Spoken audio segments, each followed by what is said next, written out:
النابو عاف انغمس كمت النابو سرو انغمس كمت النابو وجع انغمس كمت النابو وجع سخرو انغمس كمت النابو انغمس كمت النابو تجات انغمس كمت النابو شفي.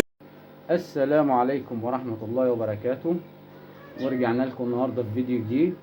معانا ريسيفر كيو ماكس 3 ساعات اتش دي. الريسيفر ده مشكلته هنبدأ نوصل الريسيفر باور زي ما احنا شايفين هنا كده. ليد البيان ما بيشتغلش، والريسيفر صاحب على الباور سبلاي عندي 90 ملي فولت، حاليا صاحب 120 ملي فولت على الباور سبلاي. مفيش اي بيانات على البانل والريسيفر فاصل تمام. خليكم معانا، هنفك الريسيفر على المباشر زي مع بعض كده. هنبدأ نفكه معاكم. هو مربوط تقريبا بمسمار او 2. نبدأ نفك اول مسمار، ادي المسمار التاني.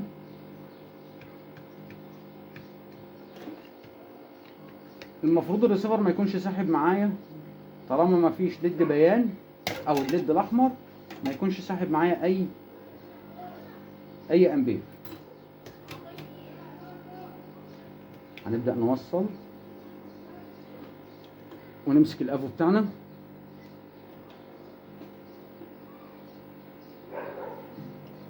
كده سحب معايا امبير. هنتوجه على 12 فولت موجودة تمام. دايرة ال5 فولت. هنا عندي دايرة ال5 فولت او اي سي الادجستبل او الاي سي المتغير او اي سي خفض الجهد. المفروض بياخد ال 12 فولت بيطلع لي 5 فولت على الملف ده. اي سي اسمه اي سي اس 47. الاي سي ده مش مطلع معايا اي فولت هنا. هندخل تحت الميكروسكوب.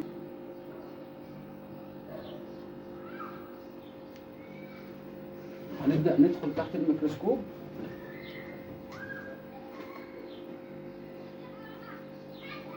هنبدأ نعمل عملية تنظيف للاس 47.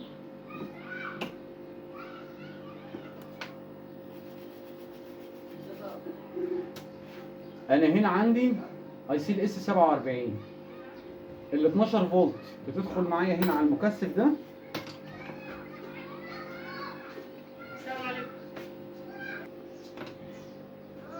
ورجعنا لكم تاني. طبعا ادي تراك ال 12 فولت داخل معايا على المكثف التنعيم. التراك ماشي معايا هنا اهو داخل على اي سي الاس 47.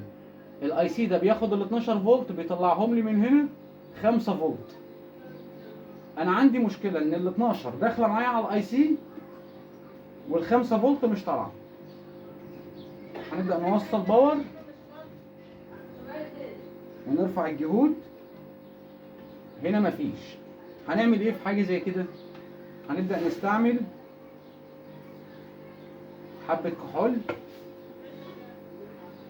ونبدا نوصل باور.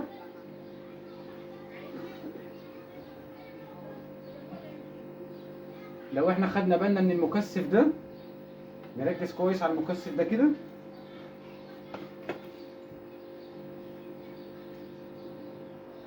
نركز كويس على المكثف ده كده. المكثف ده كده تصرفه مش طبيعي، شايفين؟ هنبدأ على وضع الصفارة.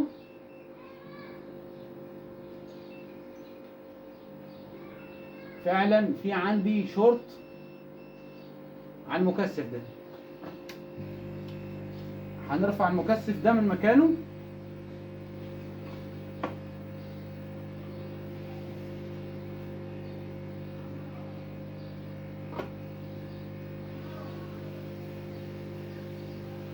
المكثف ده هنرفعه من مكانه. طبعا انا عندي 3 مكثفات على نفس الخط، بس اللي سمع معايا اول مكثف. يعني انا عندي هنا التراك اهو وتراك اهو. ال3 مكثفات، الجنب ده ارضي، التراك من هنا ارضي او ارض الاي سي، والناحيه الثانيه خارج ال5 فولت. هنبدأ نرفع المكثف ده كده من مكانه ونشوف الشورت هيختفي ولا لا.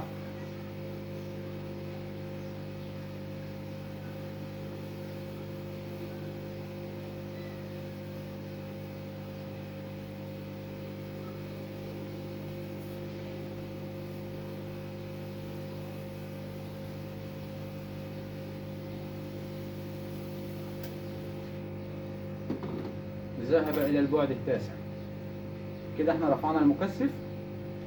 هنبدأ على وضع الصفارة. هنا عندي أرضي وهنا عندي خارج ال5 فولت. كده عندي الشورت اختفى زي ما احنا شايفين كده. الشورت اختفى عندي على ايه؟ لما رفعت المكثف ده من مكانه.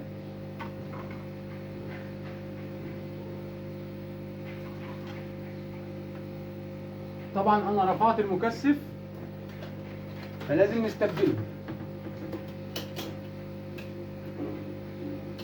هنجيب اي مكثف من اي بوردة عندي ونركبه مكانه. نحاول نشوف اي بوردة ناخد منها مكثف.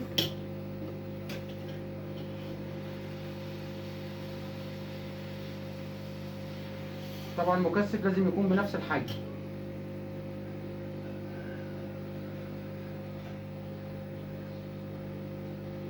لو هنستبدل مكثف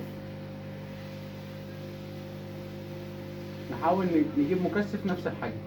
البوردة دي ما فيهاش.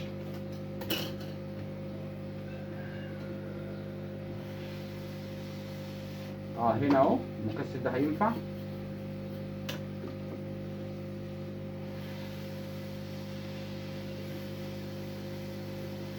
مكثفات السيراميك بتتبدل بنفس الحجم.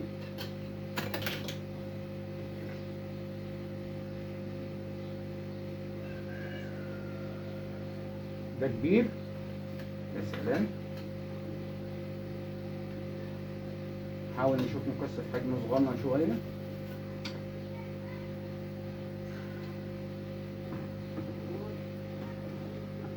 عندي بورش كتير.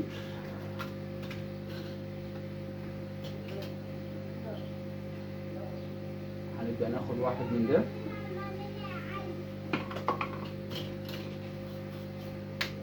ده بوردة شبيهة ليها ايه.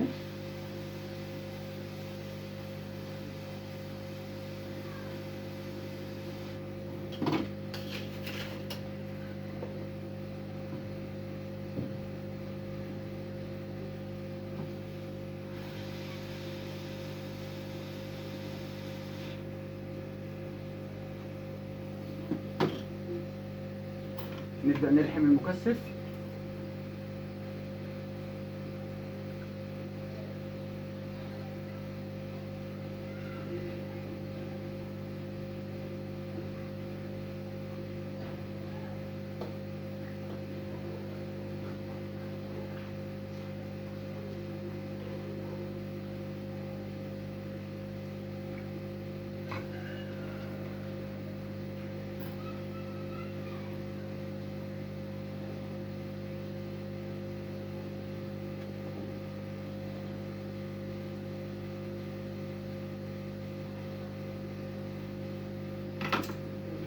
هننزل عليه كده.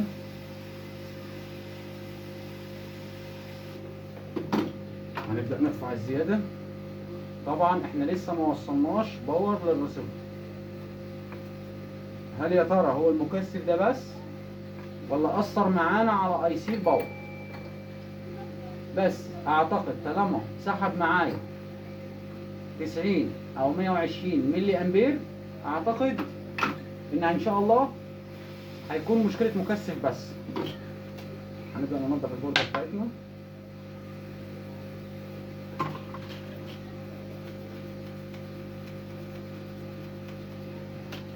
على وضع الصفارة برضو نتأكد.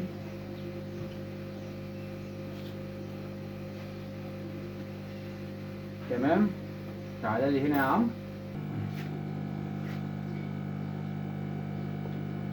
تمام. هنبدأ نوصل. انا عندي ليد البيان اشتغل والريسيفر جاب معايا بوت.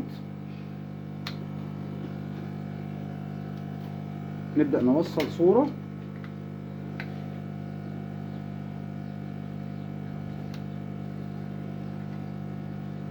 الريسيفر فتح معانا هنا اهو. نبدأ نوصل ونتأكد من الصورة والإشارة.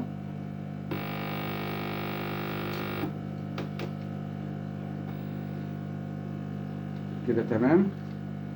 هنوصل سلك الإشارة بتاعنا. هات لي هنا يا عمرو زي ما احنا شايفين كده الإشارة اشتغلت بتاعة الريسيفر معانا. تعالى لي هنا يا عم.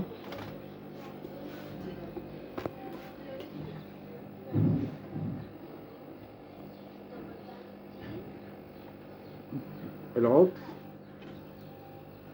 كان في اي سي الاس 47 كاتم الفولت بتاعه. لما تتبعنا الفولت اكتشفنا ان في اي سي هو اللي فيه مكثف على الخط، هو اللي عامل معانا شورت. رفعنا المكثف، الريسيفر اشتغل معانا نظامي. فيديو سهل وبسيط. ما تنسوش لايك واشتراك وتعليق. شكرا.